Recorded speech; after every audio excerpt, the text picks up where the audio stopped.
Hi, അടിപൊളി ബസ്സിലേക്ക് എല്ലാവർക്കും സ്വാഗതം. അപ്പൊ നല്ല മഴയാണ്. മഴയത്ത് ദേ ഇപ്പൊ ചേമ്പൊക്കെ നന്നായിട്ട് വന്നിട്ടുണ്ട്. കർക്കിടക മാസമൊക്കെ അല്ലേ. അപ്പൊ നമ്മള് ചേമ്പ് നല്ല തളിർത്ത് നല്ല തണ്ട് നല്ല ഭംഗിയായിട്ട് നിൽക്കുന്നുണ്ട്. അപ്പൊ ഞാൻ വെച്ചൊന്ന് ചേമ്പിന്റെ ഒരു ചേമ്പും തണ്ടുകൊണ്ട് ഒരു ഉപ്പേരി ഉണ്ടാക്കാന്ന്. അതേ ചേമ്പും തണ്ടൊക്കെ ദേ ഇവിടെ റെഡിയാക്കി വെച്ചിട്ടുണ്ട് കേട്ടോ. കൂമ്പലയും മുറിച്ചിട്ടുണ്ട് കേട്ടോ ഞാൻ. ഇതും നല്ല ടേസ്റ്റ് അതിന്റെ കൂടെ അരിഞ്ഞിട്ടാ. ഇത് ഇനി നമുക്ക് അരിഞ്ഞെടുക്കണം. അത്യാവശ്യം തോലൊക്കെ കളഞ്ഞിട്ട് മുഴുവൻ പോയില്ലെങ്കിലും കുഴപ്പമൊന്നുമില്ല കേട്ടോ. അത്യാവശ്യം കളഞ്ഞു വെച്ചിട്ടുണ്ടെങ്കിൽ ഇതിനൊന്ന് അരിഞ്ഞെടുക്കണം. എന്നിട്ട് നമുക്ക് ഇതിന്റെ ഉപ്പേരി ഉണ്ടാക്കാം.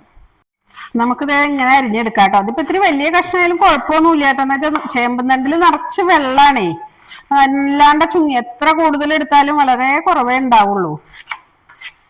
നമ്മുടെ വെളിച്ചെണ്ണയാണ് കേട്ടോ എടുത്തേക്കണേ. എപ്പോഴും നാടൻ സാധനങ്ങൾ ഉണ്ടാക്കുമ്പോൾ വെളിച്ചെണ്ണയാണ് ടേസ്റ്റ് ഉണ്ടാവും. അതേ കടുക് ഇടുന്നുണ്ട്. കടുക് ഇത്തിരി നല്ലോണം ഇടുന്നുണ്ട് കേട്ടോ. ഏകദേശം ഒരു 2 ടീസ്പൂൺ കടുക് ഇടുന്നുണ്ട്. പിന്നെ അതിലേക്ക് ഇതേ ഉഴുന്ന് പരിപ്പാണ് കേട്ടോ. ഒരു 1.5 ടീസ്പൂൺ ഉഴുന്ന് പരിപ്പ്. പിന്നെ അതേ ചുവന്ന മുളക് 2 എണ്ണം. സിമ്പിളാണ് കേട്ടോ ഇത് ഉണ്ടാക്കാൻ. ഗുണം ഒരുപാട് കൂടുതലുമാണ്.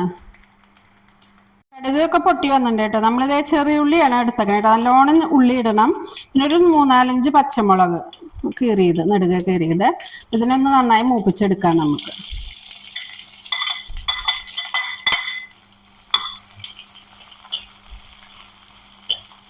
നമുക്ക് ഉപ്പിട്ട് കൊടുക്കാം കേട്ടോ. അതെന്താ വെച്ചാൽ ഇത് പെട്ടെന്ന് മൂത്ത് കിട്ടും. ഉള്ളി ഒന്ന് നന്നായി ഒരുവിധം ഒന്ന് മൂക്കണം. കറിവേപ്പില, കുറച്ച് മഞ്ഞൾപ്പൊടി, നമുക്ക് ചേമ്പും തണ്ട് ഇട്ട് കൊടുക്കാം. ഇതൊന്ന് അവിഞ്ഞ് പോകും കേട്ടോ. അപ്പം ഞാൻ കുറേശ്ശെ ഇട്ട് ഇടണം. ഒന്ന് അവിഞ്ഞ് കഴിഞ്ഞാൽ പിന്നെ ബാക്കിയുള്ളതും കൂടി ഇടും. മറ്റേത് വളരെ ഒരുപാട് വെള്ളമുള്ള ഇതാണ്. നമുക്കിതിൽ ഇത്തിരി ചെറുനാരങ്ങ ഒഴിച്ചു കൊടുക്കാം കേട്ടോ. എന്താ വെച്ചാൽ ചേമ്പിൻ്റെ തണ്ടിനൊക്കെ ചിലപ്പോൾ ഒരു ചൊറിച്ചിലുണ്ടാവും. അതിന് വേണ്ടിയാണത്. നമ്മുടെ ഉപ്പേരി റെഡി ആയിട്ടുണ്ട്. ഉപ്പേരി എന്ന് പറഞ്ഞാൽ ഇത് എന്താ വെച്ചാൽ വെള്ളം കൂടുതലായിട്ട് ഒന്ന് കുഴഞ്ഞ പരുവത്തിലാട്ടോ ഇരിക്കുക. ഇതിൽ വേണമെങ്കിൽ നമുക്ക് ഇനി ഇത്തിരി തേങ്ങ വേണമെങ്കിൽ ഇട്ട് കൊടുക്കാം. ഞാനിപ്പോൾ തേങ്ങയൊന്നും ഇടുന്നില്ല. നമുക്ക് ഇങ്ങനെ കഴിക്കാനാണ് ഇഷ്ടം. അപ്പം നമുക്കിതൊരു പാത്രത്തിലേക്ക് എടുക്കാം.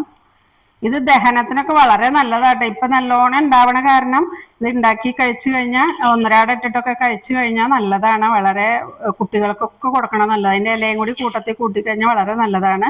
ഇത്രയേ ഉള്ളൂ നമ്മുടെ ഇന്നത്തെ വീഡിയോ. Okay, by.